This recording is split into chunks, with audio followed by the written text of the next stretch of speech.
ಇರ್ತಕ್ಕಂಥ ನಿಮಗೂ ಸ್ವಾಗತವನ್ನು ಕೋರ್ತಾ ನನಗೆ ಒಂದು ಪ್ರಶ್ನೆ ಕೇಳೋದು. ನೀವು ರಾಜಕೀಯಕ್ಕೆ ಬರೋರಲ್ಲ, ಯಾಕೆ ಹೀಗೆ ಬಂದಿದ್ದಾರೆ ರಾಜಕೀಯ ಅಂತ? ಅದಕ್ಕೆ ಒಂದು ಮುಖ್ಯವಾದ ಕಾರಣ ನನಗೆ ಉತ್ತರ ಏನು ಕೊಡ್ಬೇಕಂತ ಗೊತ್ತಾಗಲಿಲ್ಲ. ಆಮೇಲೆ ಸರಿ, ಇದು ಒಂದು ತಿಂಗಳ ಹಿಂದಿನ ಕತೆ. ಸೊ ಹಾಗಾಗಿ ಈಗ ಅದನ್ನು ಪ್ರಸ್ತಾಪ ಮಾಡಲೇಬೇಕು. ಇನ್ನೊಬ್ಬರು ಮುಖಂಡರು ಕೇಳೋದು, ಬಿದ್ದೋಗಿರೋ ಎಲ್ಲ ಗೆದ್ದೆತ್ತಿರೋ ಬಾಲ ಹಿಡಿತಾರೆ, ನೀವು ಬಿದ್ದೋಗಿರೋ ಎತ್ತನ್ನು ಬಾಲ ಹಿಡಿತಾ ಇರೋದ ಏನು ಅಂತ. ಸೊ ಅದಕ್ಕೆ ಉತ್ತರ ನಾನು ಇಲ್ಲಿ ಅಂತ ಹೇಳ್ಕೊಳ್ತೀನಿ. ಈಗ ಮುಂದಕ್ಕೆ ಆ ಉತ್ತರ ನಿಮ್ಮ ಹತ್ರ ಇರುತ್ತೆ, ನಾನು ಉತ್ತರಿಸ್ಬೇಕಾಗಿಲ್ಲ. JDS ಬಿದ್ದೋಗಿದೆ ಅಂತ ಹೇಳಿ ಹೇಳಿ ಹೇಳಿ ನನಗೆ ಒಂದು ಮನಸ್ಸಲ್ಲಿ ಒಂದು ಆತಂಕ ಆಯ್ತು. ಏನು ಈ ಪಕ್ಷನ ಇಷ್ಟೊಂದು JDS ಇಲ್ಲ ಅನ್ನೋ ರೀತಿಯಲ್ಲಿ ಮಾತಾಡೋದು. ಅದಕ್ಕೆ ಈ ಕಾರ್ಯಕ್ರಮದ ಮುಖಾಂತರ ಉತ್ತರ ಕೊಡೋದು ಅಕ್ಷಯ ಅಂತ. ಈಗ ಮತ್ತೆ ನನ್ನ ಕಾರ್ಯಕರ್ತರಲ್ಲಿ ಸಂಘಟನೆ ಮಾಡೋ ಶಕ್ತಿನ ನಮ್ಮ ಮುಖಂಡರಾದಂಥ ಎಲ್ಲರೂ ಸಹಕಾರದಿಂದ ನಾನು ಈ ಮುಂದೆ ಕಾರ್ಯಕರ್ತ ಶಕ್ತಿ ತುಂಬ ಪ್ರಯತ್ನ ಮಾಡ್ತೀನಿ.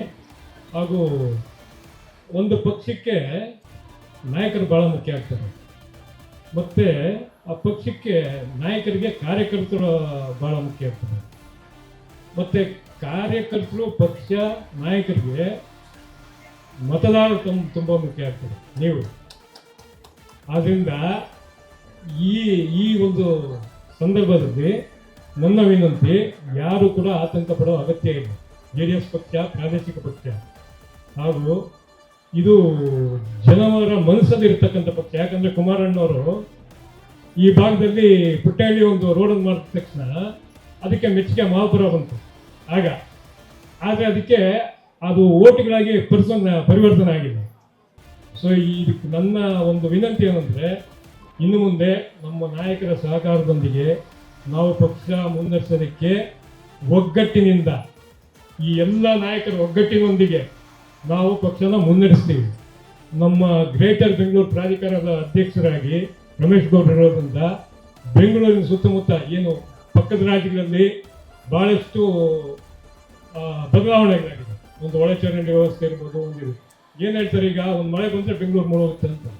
ಸೊ ಹಾಗಾಗಿ ಈ ಒಂದು ಕಾರ್ಯಕ್ರಮಗಳನ್ನ ನಾವು ಕಾರ್ಯಕ್ರಮ ರೂಪಕ್ಕೆ ತರಬೇಕಾದ್ರೆ ನಮಗೆ ಶಕ್ತಿ ತುಂಬಬೇಕಾಗಿರೋರು ನಮ್ಮ ಕಾರ್ಯಕರ್ತರು, ನಾಯಕರಿಗೆ ಶಕ್ತಿ ತುಂಬಬೇಕಾಗಿರೋರು ನಮ್ಮ ಮತದಾರರು.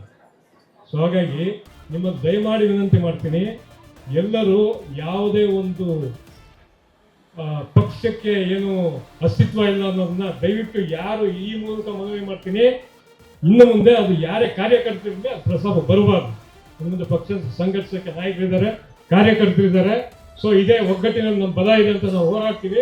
ಇನ್ನು ಮುಂದೆ ನಾವು ಎಲ್ಲ ನಮ್ಮ ಪಕ್ಷ ಮುನ್ನಡೆಸ್ತೀವಿ ಅಂತ ಭರವಸೆ ಕೊಡ್ತಾ ತಮ್ಮೆಲ್ಲರ ಮುಖಾಂತರ ಈ ವೇದಿಕೆಯಲ್ಲಿ ನನಗೆ ಮಾತನಾಡಲಿಕ್ಕೆ ಅವಕಾಶ ಮಾಡಿಕೊಡ್ತಾ ಎಲ್ಲ ಮುಖಂಡರಿಗೂ ನನ್ನ ವಂದನೆಗಳು ತಿಳಿಸ್ತಾ, ಮತ್ತು ಈ ಕಾರ್ಯಕ್ರಮಕ್ಕೆ ಆಗಮಿಸಿದಂಥ ತಮ್ಮೆಲ್ಲರಿಗೂ ನೀವೇ ಮುಂದಿನ ನಮ್ಮ ಕಾರ್ಯಕ್ರಮಗಳಿಗೆ ಬೆಂಬಲ, ಸ್ಫೂರ್ತಿ, ಪ್ರೀತಿ ತುಂಬಿ ನಾವು ಇನ್ನೂ ಹೆಚ್ಚಿನ ಕಾರ್ಯಕ್ರಮ ಆಯೋಜನೆ ಮಾಡೋಕ್ಕೆ ಶಕ್ತಿನೇ ನೀವಾಗಿರ್ತೀರ. ಹಾಗಾಗಿ ಎಲ್ಲರಿಗೂ ವಂದಿಸುತ್ತಾ ನನ್ನ ಎರಡು ಮಾತುಗಳನ್ನು ಮುಗಿಸ್ತೇನೆ.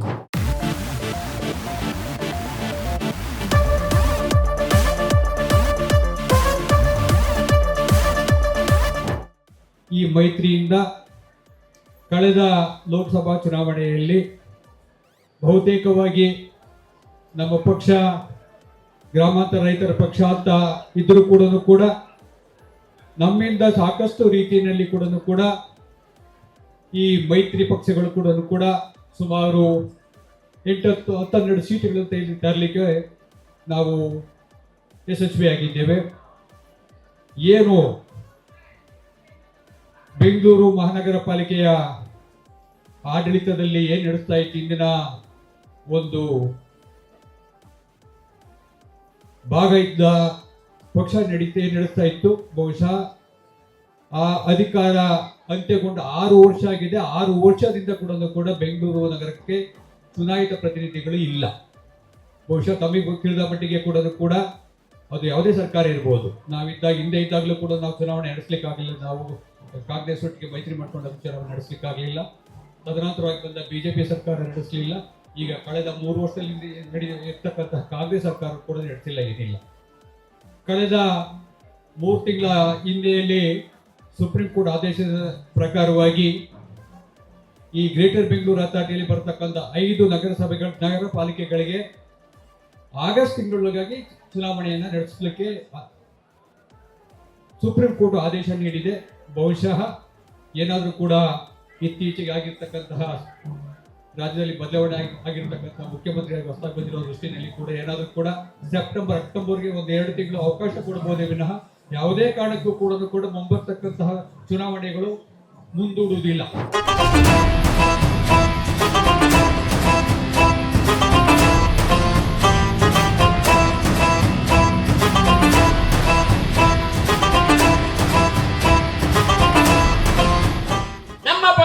ಬಲಿಷ್ಠವಾಗಿ ಮಾಡುವಂತ ನಿಟ್ಟಿನಲ್ಲಿ ನಮ್ಮ 4 ಕ್ಷೇತ್ರದ ಅಧ್ಯಕ್ಷಗಳ ಜೊತೆ ಸಾಮೂಹಿಕ ನಾಯಕತ್ವಕ್ಕೆ ಒತ್ತು ಕೊಟ್ಟಿರೋದ್ರಿಂದ ಇವತ್ತಿನ ದಿವಸ ನಾವು ಏನೇನ್ ಕಾರ್ಯಕ್ರಮ ಮಾಡಿದ್ರು ಬೆಂಗಳೂರು ದಕ್ಷಿಣ ವಿಭಾಗದಲ್ಲಿ ನಂದು ಒಬ್ಬದ್ದೇ ಅಲ್ಲ ಶ್ರಮ.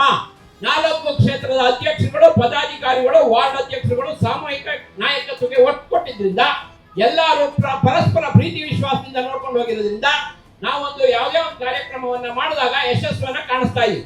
ನಾವು ಸಾಮೂಹಿಕ ನಾಯಕತ್ವಕ್ಕೆ ಒತ್ತು ಕೊಡದಲ್ಲೇ ಬರೀ ಕೃಷ್ಣ ಒಬ್ಬನೇ ಆದ್ರೂ ಏನು ಸಾಧನೆ ಮಾಡೋದಾಗಲ್ಲ. ಎಲ್ಲಿಂದ ಎಲ್ಲಿಗೆ ಹೋದ್ರು ನಾವು ಒಬ್ಬರನ್ನೊಬ್ಬರನ್ನ ನಂಬ್ಕೋಬೇಕು. ಯಾರ್ಯಾರ ಹಣೆನಲ್ಲಿ ಬರೆದು ಏನೇನು ಬರ್ದಿರ್ತದೆ ಅದು ಆಗಲೇಬೇಕು.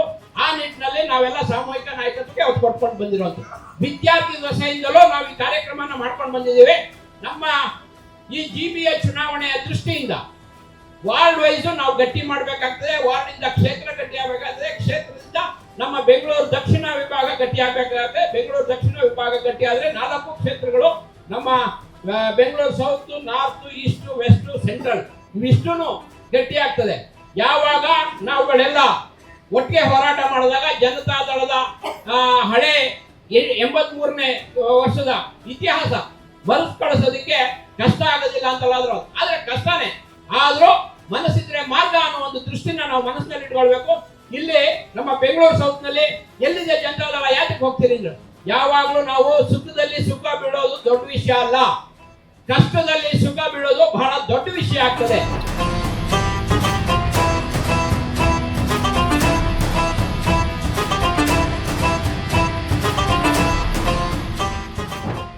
ಬೆಂಗಳೂರು ದಕ್ಷಿಣ ವಿಭಾಗದ ನಮ್ಮ ಗ್ರೇಟರ್ ಬೆಂಗಳೂರು ಅಥಾರಿಟಿ ಈ ಭಾಗದಲ್ಲಿ ಬರ್ತಕ್ಕಂಥ ಬೊಮ್ಮನಹಳ್ಳಿ ವಿಧಾನಸಭಾ ಕ್ಷೇತ್ರದಲ್ಲಿ ಈ ಭಾಗದ ನಮ್ಮ ಅಧ್ಯಕ್ಷರು ಮತ್ತು ಎಲ್ಲ ನಮ್ಮ ಕ್ಷೇತ್ರದ ಅಧ್ಯಕ್ಷರುಗಳು ಸೇರಿಕೊಂಡು ಇವತ್ತು ಒಂದು BLA 1 BLA 2 ಭಾಳ ಪ್ರಮುಖವಾದಂಥ ಸಭೆ. ಈ ಸಭೆ ಮತ್ತು ಸಂಘಟನೆಗೆ ಮುಂದೆ ಬರ್ತಕ್ಕಂಥ ಗ್ರೇಟರ್ ಬೆಂಗಳೂರು ಚುನಾವಣೆ ಯಾವಾಗ ಬೇಕಾಗಿದ್ರೂ ಬರ್ಬೋದು.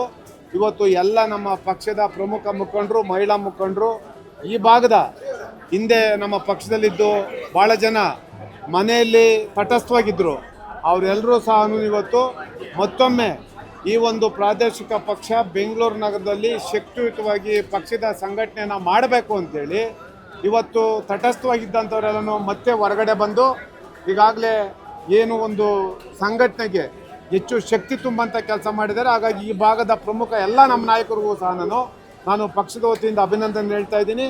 ಮುಂದೆ ಬರ್ತಕ್ಕಂಥ ಗ್ರೇಟರ್ ಬೆಂಗಳೂರು ಚುನಾವಣೆ ಯಾವಾಗ ಬೇಕಾದರೂ ಇರ್ಬೋದು. ಬೆಂಗಳೂರು ನಗರದ 28 ವಿಧಾನಸಭಾ ಕ್ಷೇತ್ರದಲ್ಲೂ ಸಹ ನಮ್ಮ ಪಕ್ಷದ ಎಲ್ಲ ಪ್ರಮುಖ ಮುಖಂಡರು, ಎಲ್ಲ ನಮ್ಮ ಕಾರ್ಯಕರ್ತರು ಸಹ ನಾವು ಈಗಾಗಲೇ ಚುನಾವಣೆ ಇವತ್ತು ಅಂತ ನಾವೇನು ಭಾವಿಸಿಲ್ಲ. ಈಗಾಗಲೇ ಸುಮಾರು ಈ ಒಂದು BBMP ಚುನಾವಣೆ ನಡೆದು 6 ವರ್ಷಗಳಾಗಿದೆ. 6 ವರ್ಷದಿಂದನೂ ನಮ್ಮ ಪಕ್ಷದ ಎಲ್ಲ ನಿಷ್ಠಾವಂತ ಕಾರ್ಯಕರ್ತರು, ಮುಖಂಡರುಗಳು ಸಹ ಏನು ಚುನಾವಣೆಗೆ ಸ್ಪರ್ಧೆ ಮಾಡಬೇಕು ಅಂತ ಏನು ಆಕಾಂಕ್ಷಿತರಿದ್ದಾರೆ ಅವರೆಲ್ಲರೂ ಸಹ ಯಾವಾಗಲೇ ಚುನಾವಣೆ ಬರಲಿ ಅವರೆಲ್ಲರೂ ಸ್ಪರ್ಧೆ ಮಾಡಲಿಕ್ಕೆ ಉತ್ಸುಕರಾಗಿದ್ದಾರೆ. ಹಾಗಾಗಿ ನಾನು ಈ ಸಂದರ್ಭದಲ್ಲಿ ಇನ್ನೊಂದು ವಿಚಾರವನ್ನು ಹೇಳ್ತೇನೆ. ಏನು ಇವತ್ತು ಈ ರಾಜ್ಯದಲ್ಲಿ ಕಾಂಗ್ರೆಸ್ ನೇತೃತ್ವದ ರಾಜ್ಯ ಸರ್ಕಾರ ಈಗಾಗಲೇ 3 ವರ್ಷದ ಅವಧಿಗಳನ್ನ ಪೂರೈಸಿದ್ರು ಸಹ ಇವತ್ತವರೆಗೂ ಸಹ ಏನು ಈ ಒಂದು ಚುನಾವಣೆ ಮಾಡಲಿಕ್ಕೆ ಇವರು ಮಾನ್ಯ ಸರ್ವೋಚ್ಚ ನ್ಯಾಯಾಲಯ ಈಗಾಗಲೇ ಇವರಿಗೆ ಛೀಮಾರಿ ಹಾಕಿದ್ರು ಸಹ ಇವತ್ತವರೆಗೂ ಸಹ ಚುನಾವಣೆ ಮಾಡಲಿಕ್ಕೆ ಇವರಿಗೆ ಮನಸ್ಸಿಲ್ಲ. ಇವರ ಉದ್ದೇಶ ಇಷ್ಟೇ, ಏನು ಅಧಿಕಾರಕ್ಕೆ ಬಂದಂಥ ಸಂದರ್ಭದಲ್ಲಿ ಯುವಕರು ಹೆಚ್ಚಿನ ಸಂಖ್ಯೆಯಲ್ಲಿ ರಾಜಕಾರಣಕ್ಕೆ ಬರಬೇಕು, ಕಡೆ ವ್ಯಕ್ತಿಗೆ ಶಕ್ತಿ ತುಂಬಂಥ ಕೆಲಸ ಮಾಡಬೇಕು ಅಂತ ಏನು ಬರೀ ಬಾಯಿ ಮಾತಿಗೆ ಏನು ಹೇಳ್ತಾರೆ, ಆದರೆ ವಾಸ್ತು ಅಂಶದಲ್ಲಿ ಆ ರೀತಿ ಇಲ್ಲ ಅಂತೇಳಿ ಬೆಂಗಳೂರಿನ ಎಲ್ಲ ನಾಗರಿಕರು ಸಹ ಗೊತ್ತಿದೆ. ಹಾಗಾಗಿ ಮುಂದಿನ ದಿನಗಳಲ್ಲಿ ಈಗಲಾದರೂ ಸಹ ನಾನು ಏನು ಸರ್ವೋಚ್ಚ ನ್ಯಾಯಾಲಯ ಅವ್ರಿಗೇನು ಒಂದು ಡೆಡ್ಲೈನ್ನ ಒಂದು ಗಡುವನ್ನು ವಿಧಿಸಿದ್ದಾರೆ, ಈಗಲಾದರೂ ಪ್ರಾಮಾಣಿಕವಾಗಿ ಬೆಂಗಳೂರು ನಗರದ ನಾಗರಿಕರ ಆಶಯದಂತೆ ಈಗಲಾದರೂ ಚುನಾವಣೆ ಮಾಡಿ ಅಂತೇಳಿ ನಮ್ಮ ಪಕ್ಷದಿಂದ ಆಗ್ರಹ ಮಾಡ್ತಾ ಇದ್ದೀವಿ. ಸರ್, ಬಿಡದಿಯ ಟೌನ್ಶಿಪ್ ವಿಚಾರವಾಗಿ ಇವತ್ತು ವಿಧಾನಸೌಧಕ್ಕೆ ಕುಮಾರಸ್ವಾಮಿ ಅವರು ಬರಬೇಕಿತ್ತು, ಆದರೆ ಬಿಡದಿಗೆ ಕರೆದಿದ್ದಾರೆ ಕುಮಾರಸ್ವಾಮಿ ಅವರು. ನಾಳೆ ಏನಾಗ್ಬೋದು ಅನ್ನುವಂಥದ್ದು ತಾವೆಲ್ಲರೂ ಸಹ ಈಗಾಗಲೇ ತಮಗೆಲ್ಲ ಗೊತ್ತಿದೆ. ಕುಮಾರಣ್ಣವರು ಅವರೇನು ಮಾನ್ಯ ಮುಖ್ಯಮಂತ್ರಿಗಳು ಪತ್ರವನ್ನು ಬರೆದಿದ್ರು, ಆವತ್ತೇ ಅವರ ಪತ್ರ ಬಂದ ಕೂಡಲೇ 1 ಗಂಟೆಯಲ್ಲಿ ಅವರಿಗೆ ಮತ್ತೊಮ್ಮೆ ಇನ್ನೊಂದು ಪತ್ರವನ್ನು ಬರೆದು, ನಂದು ಈಗಾಗಲೇ ಪೂರ್ವ ನಿಯೋಜಿತ ಕಾರ್ಯಕ್ರಮಗಳು ಇರೋದ್ರಿಂದ ಇವತ್ತು ನಾನು ಭಾಗವಹಿಸ್ಲಿಕ್ಕೆ ಆಗೋದಿಲ್ಲ, ಅದರಲ್ಲೂ ನಿಮ್ಮ 5 ಜನರ ತಂಡದೊಂದಿಗೆ ಬರಬೇಕು ಅಂತ ಮಾನ್ಯ ಮುಖ್ಯಮಂತ್ರಿಗಳು ಏನು ಹೇಳಿದ್ದಾರೆ, ಅವರು ಹೇಳಿದ್ದಾರೆ ಕೇಂದ್ರದ ಸಚಿವರು ನಮ್ಮ ನಾಯಕರಾಗಿರ್ತಕ್ಕಂಥ ಕುಮಾರಣ್ಣವರು ನಮ್ಮ ಜೊತೆ ಯಾವುದೇ ತಂಡ ಇಲ್ಲ, ನಮ್ಮ ಜೊತೆಲಿರ್ತಕ್ಕಂಥ ಅದು ಒಂದೇ ಒಂದು ತಂಡ, ಅದು ರೈತರ ತಂಡ.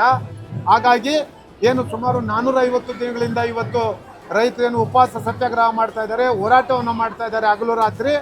ಈ ಒಂದು ಬಿಡದಿ ಯೋಜನೆಯನ್ನು ಕೈ ಬಿಡಬೇಕು, ಇದು ಎಲ್ಲ ರೈತರ ಹೊಟ್ಟೆ ಮೇಲೆ ಹೊಡೆಯುವಂಥ ಕೆಲಸವನ್ನು ಮಾಡಬಾರ್ದು ಅಂತೇಳಿ ಏನು ಅವರು ರೈತರು ಹೋರಾಟ ಮಾಡ್ತಾ ಇದ್ದಾರೆ. ಆವತ್ತು ನೀವು ಬನ್ನಿ, ವಿಧಾನಸೌಧಕ್ಕೆ ನಾನು ಬರೋದಿಲ್ಲ, ರೈತರ ಸಮ್ಮುಖದಲ್ಲೇ ನಿಮ್ಮ ಭೇಟಿ ಆಗಲಿ. ಈಗಾಗಲೇ ಸರ್ಕಾರ ಹೇಳ್ತಾ ಇದ್ದಾರೆ 80% ಜನ ಈ ಒಂದು ಯೋಜನೆಗೆ ನಮಗೆ ಒಪ್ಪಿಗೆ ಸೂಚಿಸಿದ್ದಾರೆ ಅಂತೇಳಿ.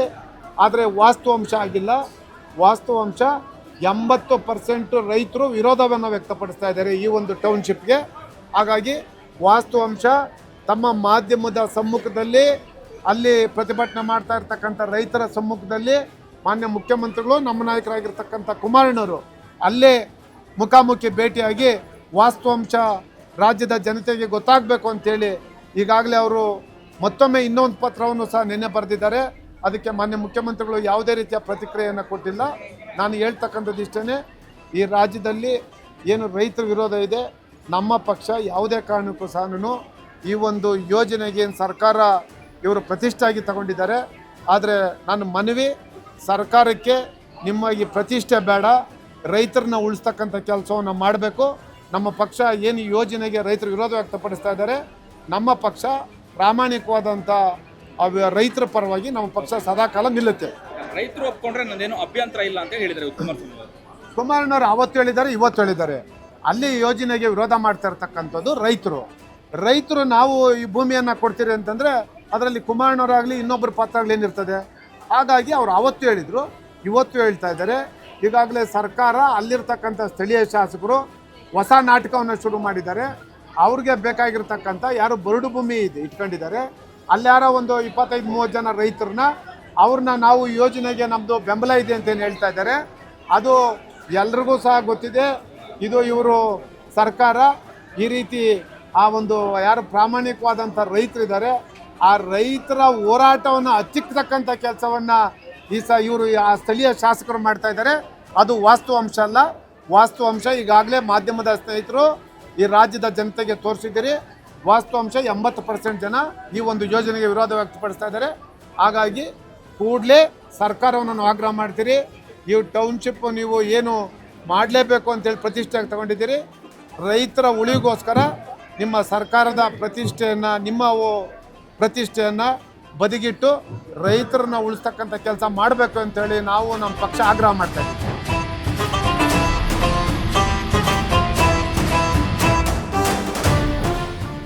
ಕೇಂದ್ರದ ಸಚಿವರಾದಂಥ ಸನ್ಮಾನ್ಯ ಕುಮಾರಣ್ಣವರು ಅವರು ಎಷ್ಟೇ ಬ್ಯುಸಿ ಶೆಡ್ಯೂಲ್ ಇದ್ರೂ ಕೂಡ, ಮಂಡ್ಯ ಪ್ರವಾಸದಲ್ಲಿದ್ದರೂ ಕೂಡ ನಮಗೆ ರಮೇಶ್ ಗೌಡರು ಕರೆ ತಗೊಂಡು ಇವತ್ತು ಎಲ್ಲರನ್ನು ಕೂಡ ನೋಡುವಂತ ಉತ್ಸಾಹ ಮತ್ತು ನಿಮ್ಮ ಜೊತೆಯಲ್ಲಿ ಸಂವಾದ ಮಾಡಬೇಕು ಅನ್ನೋ ಒಂದು ಆಸಕ್ತಿಯನ್ನು ವಹಿಸಿ ಇವತ್ತು ಕಾರ್ಯಕರ್ತರಿಗೆ ಒಂದು ಶಕ್ತಿಯನ್ನ ತುಂಬಿಸ್ಬೇಕು ಅಂತ ಹೇಳಿ ಅಲ್ಲಿಂದ ಕರೆ ಮಾಡಿ ಇವತ್ತು ನಿಮ್ಮ ಜೊತೆಯಲ್ಲಿ ಮಾತಾಡ್ತಾ ಇದ್ದಾರೆ. ಅಂದ್ರೆ ಅವರ ಒಂದು ಬದ್ಧತೆ, ಅವರ ಒಂದು ಕಮಿಟ್ಮೆಂಟ್, ನಮ್ಮ ಪಕ್ಷಕ್ಕೆ ಏನ್ ಶಕ್ತಿಯನ್ನು ಕೊಡಬೇಕು ಎಲ್ಲ ರೀತಿಯಲ್ಲಿ ನಾನು ಕೊಡ್ಲಿಕ್ಕೆ ಸಿದ್ಧವಾಗಿದ್ದೀನಿ, ಕಾರ್ಯಕರ್ತರು ನೀವೆಲ್ಲ ಕೂಡ ಯುದ್ಧಕ್ಕೆ ಸಿದ್ಧರಾಗಿರಿ ಅಂತೇಳಿ ಒಂದು ಒಳ್ಳೆ ಸಂದೇಶವನ್ನ ಇವತ್ತು ಕೊಟ್ಟಿದ್ದಾರೆ. ಅದಕ್ಕೆ ಈ ಸಂದರ್ಭದಲ್ಲಿ ನಾನು ಅವರಿಗೆ ಹೃತ್ಪೂರ್ವಕ ಅಭಿನಂದನೆಗಳನ್ನ ಸಲ್ಲಿಸ್ತಾ ಇದ್ದೀನಿ. ನೀವು ಈ ಪಕ್ಷದ ಆಸ್ತಿ, ಕಾರ್ಯಕರ್ತರೇ ನಮ್ಮ ಪಕ್ಷದ ಆಸ್ತಿ. ನೀವೆಲ್ಲ ಕೂಡ ಕೆಲಸ ಮಾಡಿದ್ರೆ ನಾವು GBA ಚುನಾವಣೆ ಏನು ಆಗಸ್ಟ್ ತಿಂಗಳಲ್ಲಿ ಬರುತ್ತೋ ಜುಲೈ ಆದ್ಮೇಲೆ ಬರುತ್ತೋ ಯಾವಾಗ್ಲಾದ್ರೂ ಬರಲಿ, ಬಹುಶಃ ಒಟ್ಟಲ್ಲಿ ಚುನಾವಣೆ ಆಗೇ ಆಗುತ್ತೆ. ಆಗ್ಲೇ ಸುಪ್ರೀಂ ಕೋರ್ಟ್ ಅಲ್ಲಿ ಒಂದು ಖಡಕ್ ಆದೇಶವನ್ನು ಕೂಡ ಕೊಟ್ಟಿರತಕ್ಕಂಥದ್ದನ್ನ ನಾವು ನೋಡ್ತಾ ಇದ್ದೀವಿ. ಬಹುಶಃ ಚುನಾವಣಾ ಆಯೋಗ ಕೂಡ ಅದ್ರ ಸಿದ್ಧತೆಯನ್ನ ಮಾಡ್ಕೋತಾ ಇದ್ದಾರೆ. ತಾವೆಲ್ಲ ಕೂಡ ಇವತ್ತು ಬೆಂಗಳೂರು ದಕ್ಷಿಣ ಮತ್ತು ಬೊಮ್ಮನಹಳ್ಳಿ, ಈ ಬೊಮ್ಮನಹಳ್ಳಿಯಲ್ಲಿ ನಾವು ಸರಿಯಾದ ರೀತಿಯಲ್ಲಿ ಅದು ಮೈತ್ರಿ ಆಗುತ್ತೋ ಬಿಡುತ್ತೋ ನಮ್ಮ ಎಫೆಕ್ಟ್ ಅನ್ನ ನಾವು ಹಾಕ್ಬೇಕಾಗಿರತಕ್ಕಂಥ ಅನಿವಾರ್ಯ ಇರೋದು. ಇವತ್ತು ಕೃಷ್ಣ ಅವರು ಮತ್ತೆ ನಮ್ಮ ಗಣೇಶ್ ಅವರು, ರಮೇಶ್ ಎಲ್ಲ ಸೇರಿ ಇವತ್ತು ದೊಡ್ಡ ಮಟ್ಟದಲ್ಲಿ ತಮ್ಮನ್ನೆಲ್ಲ ಕೂಡ ಇಲ್ಲಿ ಆಹ್ವಾನಿಸಿ ಈ ಬೆಳ್ಳಿ ಹಬ್ಬದ ಸಂಭ್ರಮವನ್ನ ಕೂಡ ಆಚರಣೆ ಮಾಡಿ ನಿಮ್ಮ ಒಂದು ಅಧಿಕಾರವನ್ನ ಪತ್ರ ಕೊಡೋ ಮೂಲಕ ನಿಮ್ಮ ಜವಾಬ್ದಾರಿಯನ್ನ ಹೆಚ್ಚು ಮಾಡಿ ನಿಮ್ಮ ಕೆಲಸ ಮಾಡಲಿಕ್ಕೆ ಮುಂದಕ್ಕೆ ಹೋಗಿ ಅಂತೇಳಿ ಇವತ್ತು ನಮ್ಮನ್ನೆಲ್ಲ ಕೂಡ ಕರೆದಿದ್ದಾರೆ. ಬಹುಶಃ ಈ ಒಂದು ಸಂದೇಶ ತಾವು ಮನೆ ಮನೆಗೆ ಮುಟ್ಟಿಸುವಂತ ಕೆಲಸ ಆಗ್ಬೇಕಾಗಿದೆ. ಅದು ಯಾರೇ ಇರಲಿ, ಯಾವುದೇ ಭಾಷೆಗಳಿಗಿರಲಿ, ಅದು ತಮಿಳು ಭಾಷೆ ಇರಲಿ, ತೆಲುಗು ಇರಲಿ, ಕನ್ನಡ ಇರಲಿ, ಮಲಯಾಳ ಇರಲಿ, ಹಿಂದಿ ಇರಲಿ, ಯಾವುದೇ ಭಾಷೆಗಳು ಇದ್ರೂ ಕೂಡ ನಮ್ಮ ಪಕ್ಷದ ಒಂದು ಕಾರ್ಯಕ್ರಮಗಳು, ನಮ್ಮ ಪಕ್ಷ ಅಧಿಕಾರಕ್ಕೆ ಬಂದಾಗಲ್ಲ, ಅದು ದೇವೇಗೌಡರು ಸಾಹೇಬರು ಇರ್ಬೋದು, ಕುಮಾರಣ್ಣವರು ಇರ್ಬೋದು, ಅವರು ಮಾಡಿರತಕ್ಕಂಥ ಜನಪರವಾದಂತ ಕಾರ್ಯಕ್ರಮಗಳನ್ನ ಮನೆ ಮನೆಗೆ ಮುಟ್ಟಿಸುವಂತ ಕೆಲಸ ಆಗ್ಬೇಕಾಗಿದೆ. ಇವತ್ತು ಬೆಂಗಳೂರು ನಗರದಲ್ಲಿ ಕಾಂಗ್ರೆಸ್ ಸರ್ಕಾರ ಬಂದ ಮೇಲೆ ಯಾವ ತರ ನಡ್ಕೊಂಡಿದ್ದಾರೆ, ಏನ್ ನಡೀತಾ ಇದೆ ಅಂತ ಹೇಳಿ ಇವತ್ತು ಜನರಿಗೂ ಗೊತ್ತಿದೆ. ಅದನ್ನು ಇನ್ನಷ್ಟು ಜನರಿಗೆ ಮುಟ್ಟಿಸುವಂತ ಕೆಲಸ ಆಗ್ಬೇಕಾಗಿದೆ. ಅವ್ರಿಗೂ ಭಯದಿಂದನೇ ಚುನಾವಣೆಯನ್ನ ಏನಾದ್ರು ಮಾಡಿ ಪೋಸ್ಟ್ಪೋನ್ ಮಾಡಬೇಕು, ಚುನಾವಣೆ ನಡೆಸಬಾರ್ದು ಅಂತೇಳಿ ಇವತ್ತು ಈ ಸರ್ಕಾರ ಮುಂದಕ್ಕೆ ಆಗ್ತಾನೇ ಇದೆ. ಅದಕ್ಕೋಸ್ಕರ ನಾವೆಲ್ಲ ಕೂಡ ಅದನ್ನು ಜನರಿಗೆ ಮುಟ್ಟಿಸಿ ಬಹುಶಃ ಒಂದು ಬದಲಾವಣೆ ತರಬೇಕಾಗಿದ್ರೆ ಜನತಾದಳ ಇವತ್ತು ಅಧಿಕಾರಕ್ಕೆ ಬರಬೇಕು. ಕುಮಾರಣ್ಣವರ ನೇತೃತ್ವದಲ್ಲಿ ಈ ಒಂದು ಬದಲಾವಣೆ ತರಬೇಕು ಅನ್ನೋದನ್ನ ಒಂದು ಸಂದೇಶವನ್ನ ಕೊಡುವಂತ ಕೆಲಸ ಮಾಡಬೇಕಾಗಿದೆ.